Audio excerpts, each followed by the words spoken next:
Bonjour à tous, bienvenue dans l'épisode 2 du Builder Fou, les aventures du deck building. On va commencer cet épisode par des mises au point.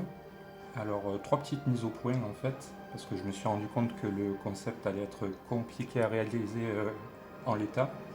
Donc la première modification, ça va être en fait que je vais garder uniquement trois cartes. Pas plus ni moins, trois cartes. La deuxième modification, ce sera au niveau des colorités des commandants. Donc il n'y en aura qu'un par colorité. Par combinaison même de colorité. Donc blanc-bleu, rouge-vert. Et la troisième, ce sera au niveau des formats des vidéos. Je vais essayer de faire des vidéos plus courtes et plus visionnables. Voilà, je ne sais pas si c'est français, mais donc on va commencer en fait par un retour sur le premier épisode où je vais uniquement sélectionner trois cartes. Donc on avait Tobias au tout départ. Dans le premier paquet de Zendikar, on avait sorti Filat.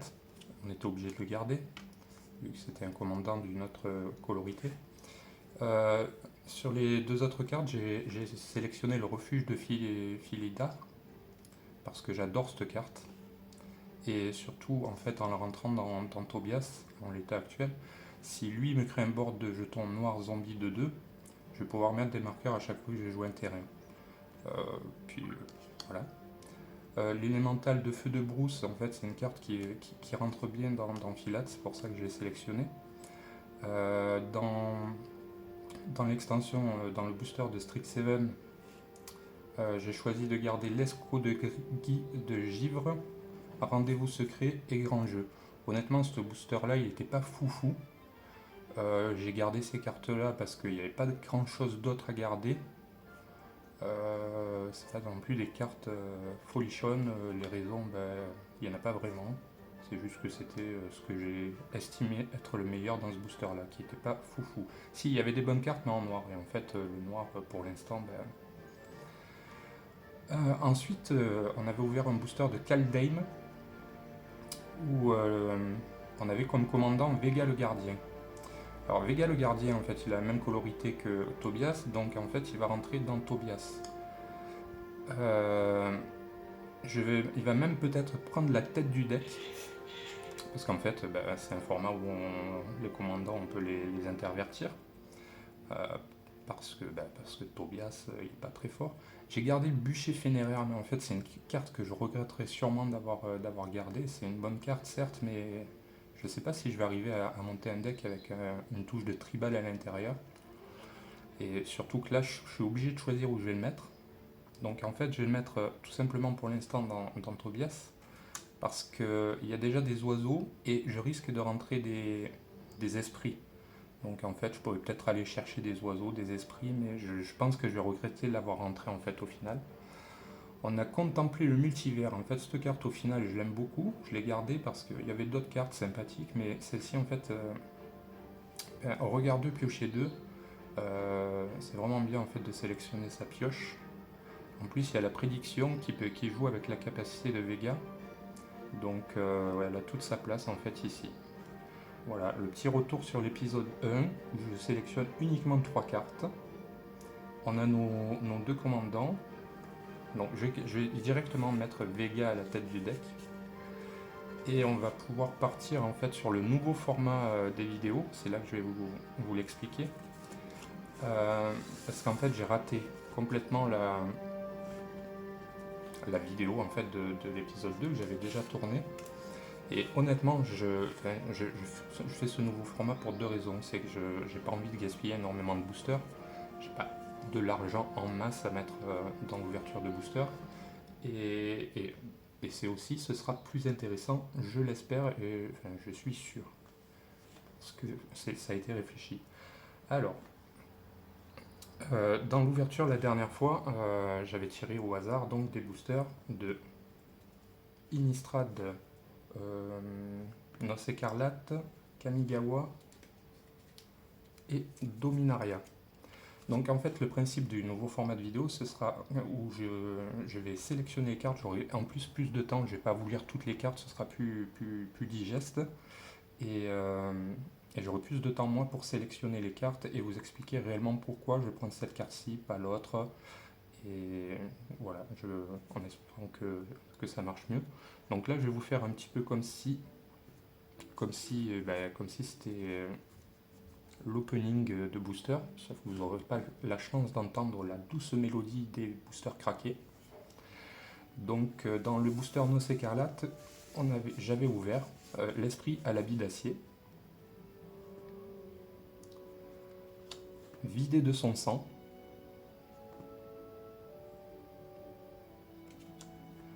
Ghoul sans sucéphale,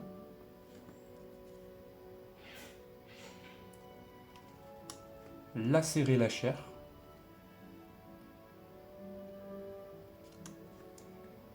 prisonnière épuisée, canopée écrasante,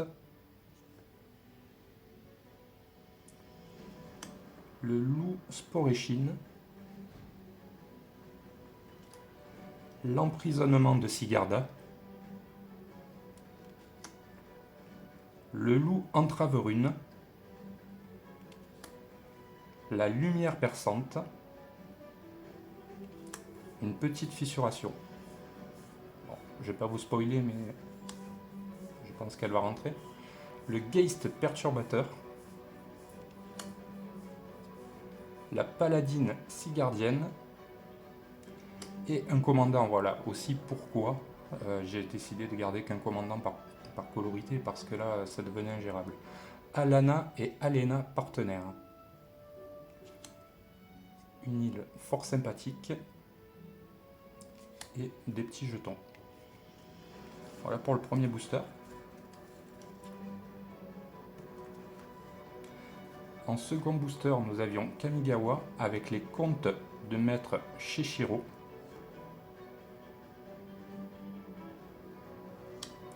Le familier gantelé. Le sacre-lame Nezumi. Le marché de l'Héliaste. Le Ronin Aki. L'offrande porte-bonheur. Le kunai de ninja. Le sanglier sabot de fer. Sombrer dans l'Antiquité. La construction de confinement. L'illuminateur de tombe. Le fondeur du Sokanzan. La marche de la joie imprudente. Un joli samouraï béni par les cieux en foil et un art samouraï. Un jeton construction. Et un terrain plein très joli de l'extension Kamigawa. Voilà pour ce deuxième booster. Et pour le troisième, c'était du Dominaria uni avec arrestation par un citoyen. Très bonne carte. Brute de guerre de la coalition. Un bosquet radieux. Un météorite. Une tortue fléau des maléfices. Une bénédiction de rage de bataille.